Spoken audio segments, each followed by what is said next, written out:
A wave of terror spread across the globe on Monday. World leaders spoke out to condemn these attacks. Here's a message from the President of the United States of America, President Barack Obama, who is on vacation presently, but he took time out of his tea time to give us a word on these attacks. Nope.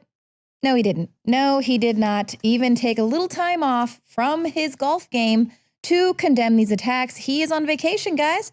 He's on the taxpayer dime, so he doesn't have time to speak out against these attacks that took place.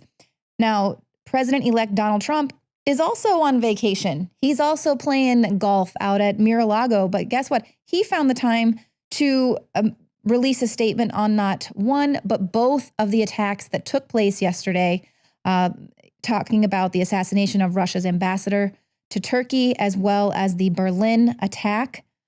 And, you know, we actually have a president who isn't afraid to speak out against radical Islamic terrorism and call it how he sees it.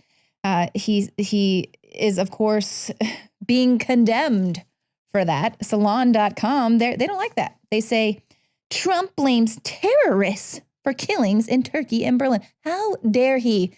How dare he blame those pesky terrorists for this attack? They say, without backing up his claim, President-elect Donald Trump is blaming Islamic terrorism for deadly violence in Turkey and Germany and vowing anew to eradicate their regional and global networks.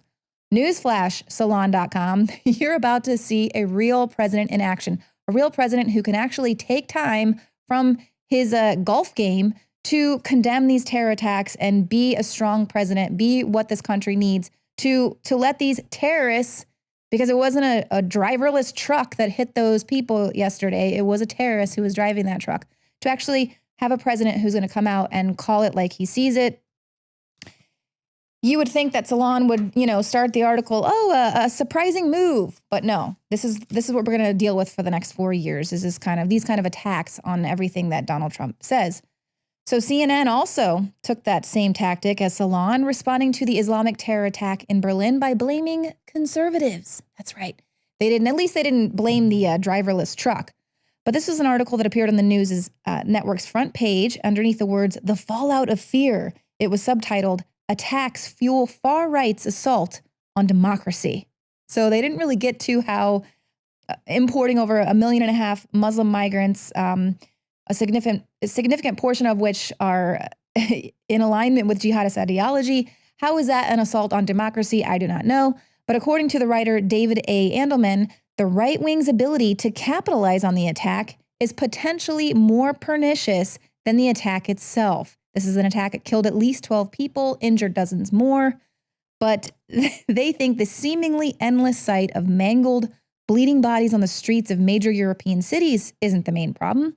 But right-wingers who are being proven correct that this open borders, open immigration policy is a big issue, and that we are having an issue with jihad and that we are a world at war.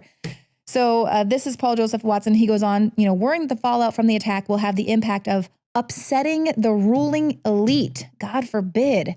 So he's taking this tack that the world's ruling elite are going to be really upset by this, and this could actually undermine Angela Merkel's chances of being reelected as a chancellor for the 4th time. So that's what they're all worried about. And if you look at the pictures of Angela Merkel, she doesn't, she's beside herself. She went to the site of this latest terror attack, but you can tell the look on her face. She understands that these bodies are on her. So the article also goes on to say, now people are wanting to return full control over their nation's security to their own security forces, and not the United Nations, not the global order that we've set up. So they're seeing this global order being shaken to the core. And of course, they're right. The German far right is actually blaming Chancellor Angela Merkel. She's facing backlash, and they say these are Merkel's dead. These are your dead. This is on you.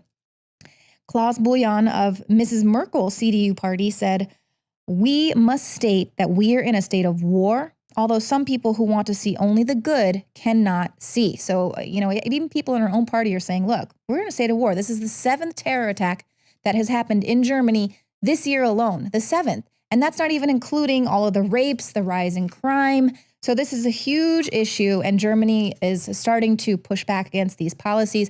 But don't worry, Angela Merkel, they're beginning to install police barriers around all of these Christmas markets to protect everyone at the Christmas markets.